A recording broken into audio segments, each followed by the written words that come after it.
What is going on, YouTube people? Neo Cards and Comics here. We are back to talk a little NBA. Last week we did the Eastern Conference, kind of ran through the teams, ran through the standings, just kind of talked about most of the teams just really quick. And then we hit on some card prices. We are going to do the same thing today, but this time for the Western Conference. I am recording this prior to Wednesday night's games. So those have not occurred yet, or actually they're just getting ready to tip off. So if anything happens crazy on Wednesday night, a big injury, anything like that, I don't know about it yet. So set your expectations with that in mind. The biggest surprise of the NBA season is the Utah Jazz. They're in first place in the West after fire sailing their team to tank for Victor, and they're 9-3 and show no signs of stopping. It's basically a bunch of B and C list players, a bunch of role players, a bunch of cast-offs, and they're just playing real good basketball. My former boy Colin Sexton coming off the bench. My former boy Lauri Markkanen tearing things up. We'll talk about his card prices actually here in a couple minutes. But the Jazz are one of the pleasant surprises of the year. Can it last? I don't know. Do they want it to last? I also don't know. But at this point, they're already like halfway to their season win total, I think, or close to it. So the tank's kind of pretty screwed up already. Are they going to be buyers? They have a boatload of picks, and they're in first place in the West. Small sample size theater, obviously, but that's kind of the point of this. Phoenix Suns off to a pretty strong start at 7-3. Devin Booker's been playing really, really well. I saw Ayton, I think, got a little banged up the other night, but I don't think that's too serious. Trailblazers, pleasant surprise. Early, Lillard was off to a real nice start, and then I believe had a calf strain. Simons has been pretty good in and out of the lineup. I think he's missed a couple games as well, but he's been a pleasant surprise. We'll see if they can hold it together. Shannon Sharp looks like a really good first-round pick, a little bit mid-lottery pick that was kind of no one knew anything about coming out of Kentucky, even though I think it was Kentucky, but he never actually played any games. He basically just practiced with them. But he looks pretty enticing. We'll see what he ends up doing. I should note, let me slide this in here real quick. I forgot to mention on the Eastern Conference side, Paolo Banchero, man, is balling out. He looks legit. We'll see what his card prices do once we actually get 2022 product in 2025. Who knows when it'll actually come out. Nuggets kind of off to a slow start. They've picked it up lately. You kind of expected that a little bit with just Murray coming back after missing like a year and a half. Porter missing most of last year. They're still kind of getting their feet under them. I'm not worried about them. They were one of my finals picks along with the Sixers. That one I'm a little bit more concerned about. Memphis playing really well. Ja looks great. They got a couple, their next batch of young guys look absolutely fantastic. Bane's playing really well. Mavericks, Luka, if it wasn't for Giannis, would probably be right up there as the MVP frontrunner. I put him 2 behind Giannis, and then I probably put Tatum 3rd right now, very, very early into the season. But all 3 of those guys are playing great. Luka looks fantastic. I'm actually hoping the Mavericks play the Cavs on a Saturday night in December, like the week or 2 before Christmas. I think I'm targeting that game to go to. I've never seen Luka play in person. I've seen pretty much every other NBA superstar play in person. So I'd like to see Luka, so I think I'm going to shoot for that Saturday night Cavs game to go see Luka take on my Cavaliers. I'm just going to wait to make sure that he's actually in the game. Clippers. Kawhi Leonard looks, I don't know what's going on with that, but he's played like a half and then has been hurt for the rest of the season. They were a real pain in my butt the other night when they played the Cavs. The Cavs, I thought, had that game locked up, and then Paul George just went on a tear and led them back. Pelicans have kind of had a rocky start to the season with Zion missing a game, and then Ingram's been in concussion protocol. Zion's looked pretty okay other than the game that he missed, but you're not really... I'm not hearing any buzz about him at all. Like, no big dunks on social media, no, none of that stuff seems to be going around, but I definitely am intrigued to see what they can do once they get Brandon Ingram back and kind of get rolling. But a perfectly fine start to the season, given the bumps and bruises they've had so far. Spurs, another surprising team with a 5-6 record. Keldon Johnson's looked really, really good.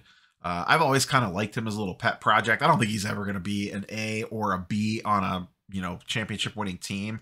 I think he'd be a great C-level guy as a good wing. But I don't think he's ever carrying a team to an NBA title. Just a very solid, really good young NBA player.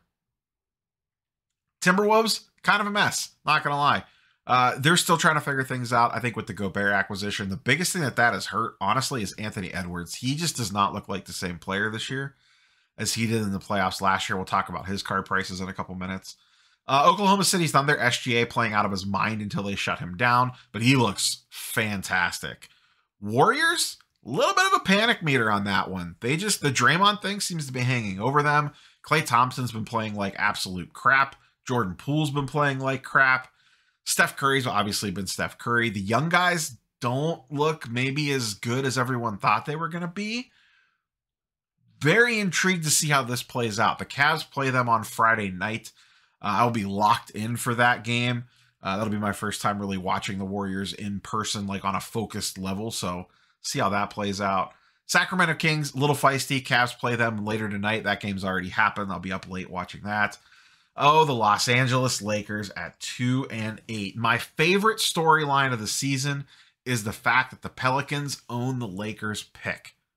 They're a LeBron or AD injury away, which could easily happen. AD is super injury prone, and LeBron is not a spring chicken anymore, to staying down here. And I don't know if they're really going to climb out of the standings. Imagine the Pelicans winning the lottery with the Lakers pick and getting Victor Wembanyama to pair up with Zion.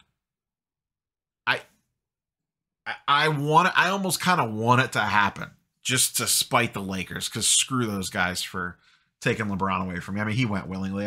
We got a ring out of it. I can't complain about LeBron going to the Lakers. Him going to the Heat, I can complain about. Him going to the Lakers, I honestly can't complain about. And the Cavs are obviously have turned out just fine. But that is my favorite storyline of the NBA season, is the fact that the Lakers do not control their first round pick. The Pelicans do, and it is unprotected.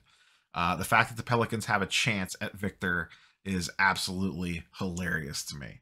And then the Rockets, they're bad. Everyone knew they were going to be bad. Jalen Green has looked pretty good. KPJ's played pretty well, at least just from like a stat stuffing perspective. They're not really playing that great of basketball. Let's look at some card prices. Dive over to Market Movers really quick here. Let's dive into the ultra modern guys first, and then we'll kind of work our way down the list.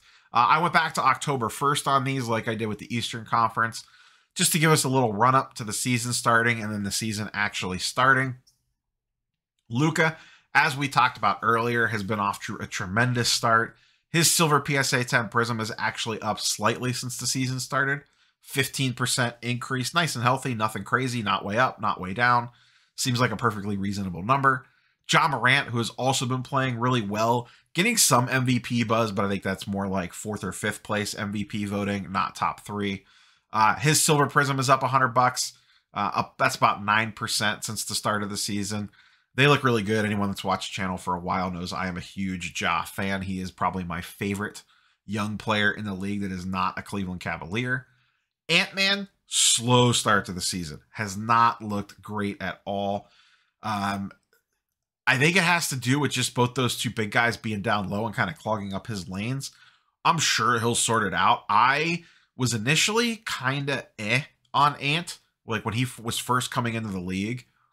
I came around on him after watching him play a lot in the playoffs last year. He really impressed me in the playoffs, but we're not seeing that Ant-Man again this year. So we'll see what he ends up developing, but so far his prices are down about 6%. Not a huge drop off there. I would be, if he continues to play bad and his prices go down, he is a guy that I would potentially maybe looking to sneak in on, because I do kind of believe in him to a degree compared to where I initially was on him. My opinion has swayed a little bit. Zion, though he's playing pretty well, he had that little injury bump, and I think he only missed a game for that, maybe 2. It was nothing serious. But like I said, you're really not hearing much about them. I don't know if it's just because they're off to that weird start with Ingram missing a bunch of games, but his prices are down 25% since the start of the season, which is a pretty decent chunk.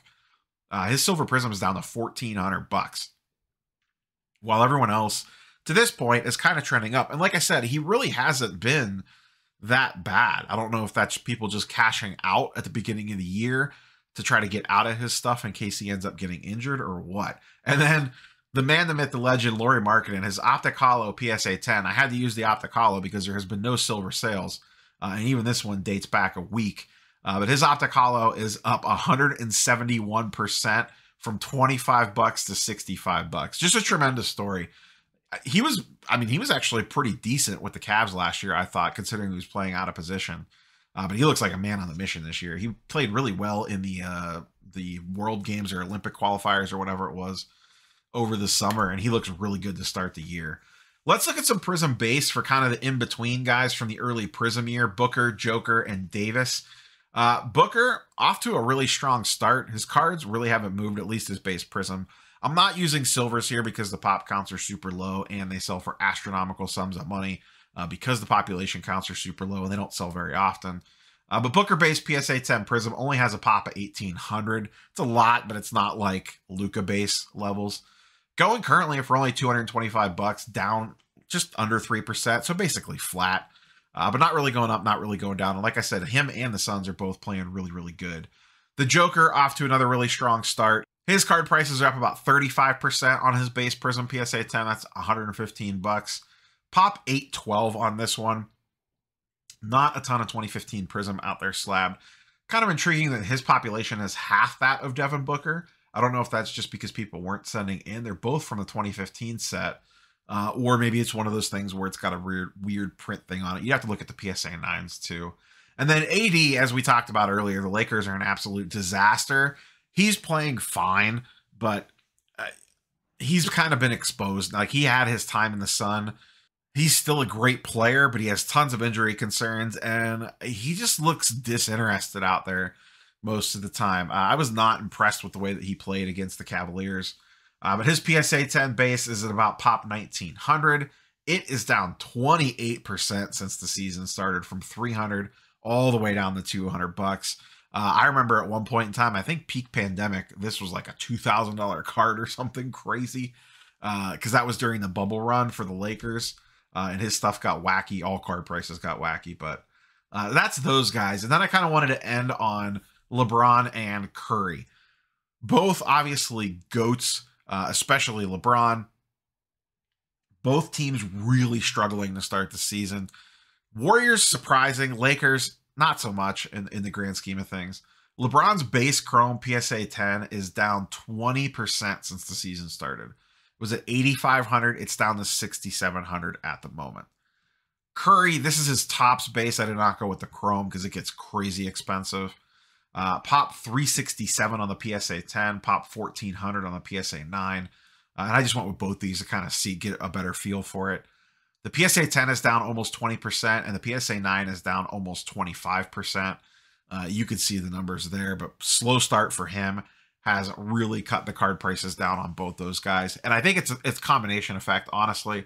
High-priced cards in general are trending down harder than the lower end, and also just both their teams just are not playing well right now. The Lakers are a disaster. LeBron's not going back to the playoffs this year, or if he is, it's going to be as a play-in. And then who knows what's going to happen. But he's not winning a championship this year.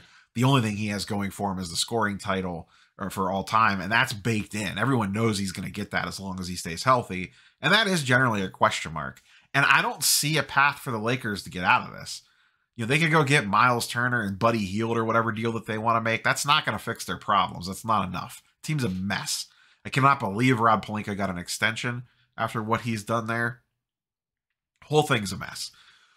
We will see where it ends up going, but that is a quick rundown of the Western Conference. We'll see how this goes. Maybe I'll try to do these once a month, break down each conference. I kind of liked the way this worked out, kind of hitting on each team or the key teams really quickly and then pulling out some card prices to look at. Let me know if you enjoyed it in the comments down below. We will catch you guys and girls on the next one. Peace.